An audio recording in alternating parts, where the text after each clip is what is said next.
Good morning everyone. LRC के जितने भी छात्र हैं उन सभी का स्थिति आप जो स्क्रीन पे अभी दिख रहा, बस समझ जाइए इसी तरह हो गया है। लोगों को दर्द सहने का आदत हो गया है, पेन सहने का आदत हो गया है और डिपार्टमेंट इस तरह का सलूक ही कर रहा है सारे विद्यार्थियों के साथ कि उन्हें कोई भी खुश होने का मौका नहीं दे रहा। जैसा कि आपको पता ही होगा, बीते 4-5 दिन पहले डिस्ट्रिक्ट अलॉट कर दिया गया है। उसके बाद लेटर पे लेटर आ रहा है, लेकिन उससे कोई स्टूडेंट को फ़ायदा नहीं होने वाला, सिर्फ लेटर दे के घुमाया जा रहा है। तो आज का वीडियो का पर्पस है मेरा कि आखिर डिपार्टमेंट को लूज जो पोल है उसके बारे में हम लोग चर्चा करते हैं। सबसे पहले तो जिस तरह का बर्ताव अभी डिपार्टमेंट कर रहा है स्टूडेंट के साथ, उससे तो यही अनुमान लगाया जा रहा है कि चुनाव पीरियड में डिपार्टमेंट के द्वारा कुछ भी नहीं किया गया, सिर्फ स्टूडेंट को बरगलाया गया कि ये हो रहा वो हो रहा है, आचार संहिता है, ऐसा है वैसा है।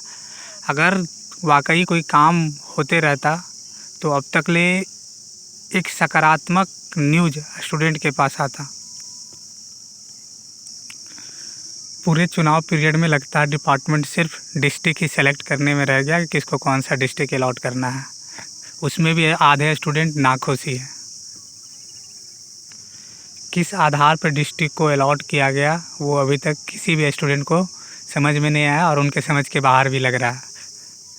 ना कोई पैमाने को फॉलो किया गया ना कुछ, क्योंकि कोई तर्क ही नहीं बैठ रहा ना कि इस तरह से करने के बाद इस तरह से डिस्ट्रिक्ट दिया गया। बॉयज़ के बारे में तो मैं समझ सकता हूँ, कोई दिक्कत नहीं है, कहीं भी दे दिया उनको, he will adjust. But girls को भी बहुत दूर दूर भेजा गया है। चलिए ये सब बात छोड़िए, तो डिपार्टमेंट के ऊपर है वो क्या कैसे क्या किया। तो जो मेरा मेन मकसद है उसके बारे में चर्चा करते हैं। आज जो लूज पोल है डिपार्टमेंट के अंदर उसके बारे में देखते हैं।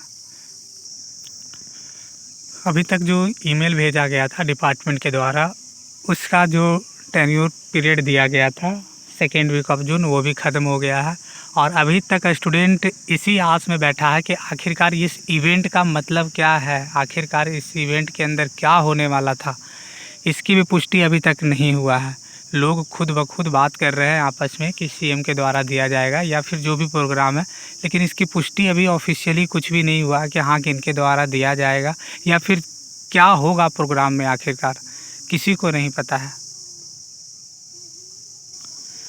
और दूसरी बात कि जो सैलरी दिया जाता है, तो ऑलरेडी मैं वीडियो बनाया था इस पर कि सैलरी कितना आता है, वो सैलरी स्लिप मैंने दिखाया हूँ ऑलरेडी, प्लेलिस्ट में वीडियो उपलब्ध होगा।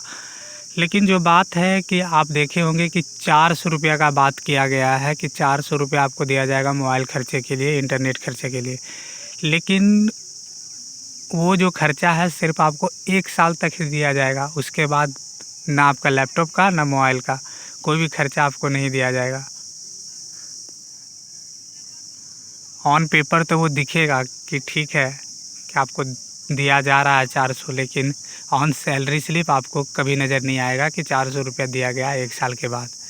और एक और बात कि इसमें सैलरी डिडक्ट भी किया जाता है। ऐसा नहीं है कि जो आपको पेमेंट डिसाइड कर दिया गया है वो पेमेंट आपको मिलेगा ही। इसमें अगर आप काम नहीं कीजिएगा तो सैलरी डिडक्ट कर दिया जाता है।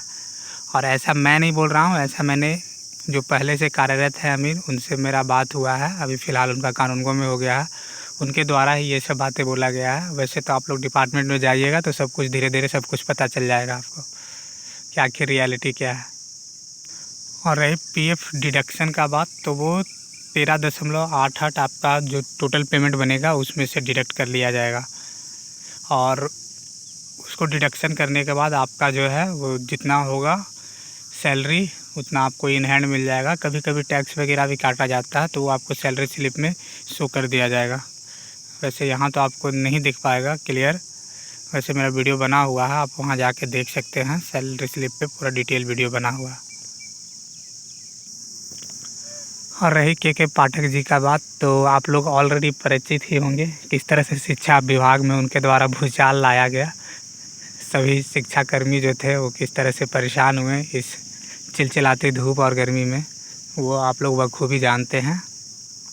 अब देखिए राजस्व कर्मचारियों के साथ इनका क्या बर्ताव रहता है, किस तरह का डिसीजन लेते हैं, वो तो धीरे धीरे पता चल जाएगा।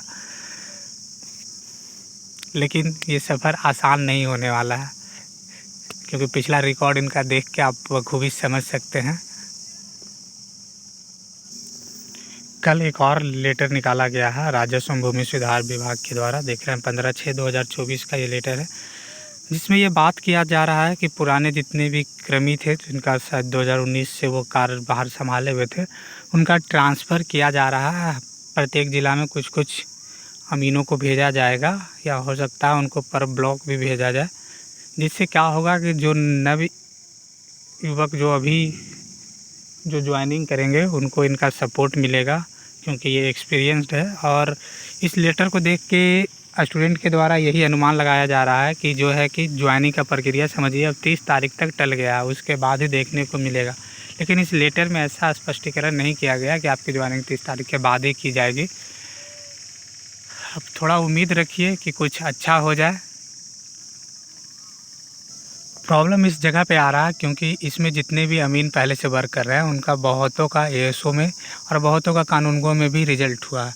तो जिससे क्या समस्या उत्पन्न आ रहा है कि अगर ज्वाइनिंग प्रक्रिया स्टार्ट कर दिया जाएगा तो बहुत से जिनका कि कानूनगो वगैरह में हुआ है उनका कार्य जो स्पेशल सर्वे अमीन के पद पे रहते हुए जो उनका कार्य पेंडिंग है, फिर उनका कार्य कौन करेगा, क्योंकि सारा डिटेल वगैरह उन्हीं के पास है उस एरिया का। तो हो सकता है इसी को देखते हुए डिपार्टमेंट लेट कर रहा हो कि पहले उनके द्वारा कार्य करवा लिया जाए, जो उनका कार्य सौंपा गया था वो पूर्ण करवा लिया जाए, उसके बाद ही ज्वाइनिंग प्रक्रिया स्टार्ट हो जाए। क्योंकि जब वो ज्वाइनिंग प्रक्रिया स्टार्ट होगा तो वो सारे जो प्रीवियस जिनका रिजल्ट हुआ वो सारे लोग ज्वाइनिंग में चले जाएंगे, तो उनका कार्य जो है जो छूटा हुआ है जो बचा हुआ है वो पेंडिंग रह जाएगा। क्योंकि फिर नए कर्मी जाएंगे तो उनको सारा कुछ समझना पड़ेगा फिर से, उसके बाद ही वो कार्य को आगे प्रोसीड करेंगे। ऐसा मुझे लग रहा है कि इसी कारण से ज्वाइनिंग को टाला जा रहा। अभी 30 तारीख बोला गया, हो सकता है कि अगले लेटर में कुछ और टाइम दे दिया जाए कि अभी कार्य पूरा नहीं हुआ, कुछ और समय लगेगा। अब क्या हकीकत है नहीं है वो तो डिपार्टमेंट को ही पता है। हम तो ऑन बेसिस जो लेटर में लिखा है उसके बिहाफ पे मैं क्या सोचता हूँ वो ओपिनियन आपको दे रहा हूँ।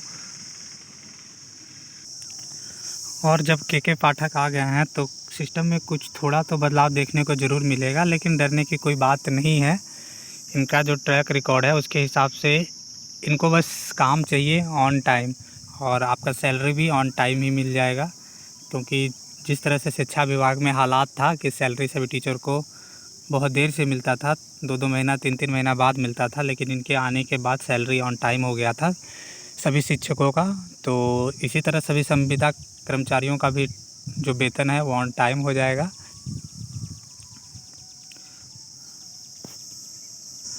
और रही ज्वाइनिंग लेटर की बात, तो अगर इवेंट ऑर्गेनाइज करके ज्वाइनिंग लेटर दिया जाना है तो हो सकता है इसमें भी विलम्ब हो जाए।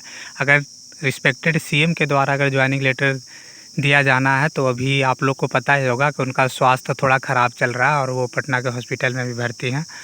तो हो सकता है कि अगर इस उनके द्वारा ही दिया जाना रहेगा तो प्रक्रिया थोड़ा विलम्ब हो सकता है, आप समझ सकते हैं। और मैं भी इंतज़ार कर रहा हूँ कि इस चेहरे पे कब मुस्कान आएगा, कब इस तरह से सारे स्टूडेंट दर्द में रहेंगे। उम्मीद कीजिए, आप भी कीजिए, हम भी करेंगे कि सब कुछ अच्छा हो, बहुत जल्द सब कुछ अच्छा हो जाए। क्योंकि ये प्रक्रिया आज से नहीं लमसम 1 साल प्लस होने जा रहा है इसका, और तब से स्टूडेंट इस तरह से बेहाल है। आई होप आपको बहुत कुछ पता चला होगा इस वीडियो के माध्यम से।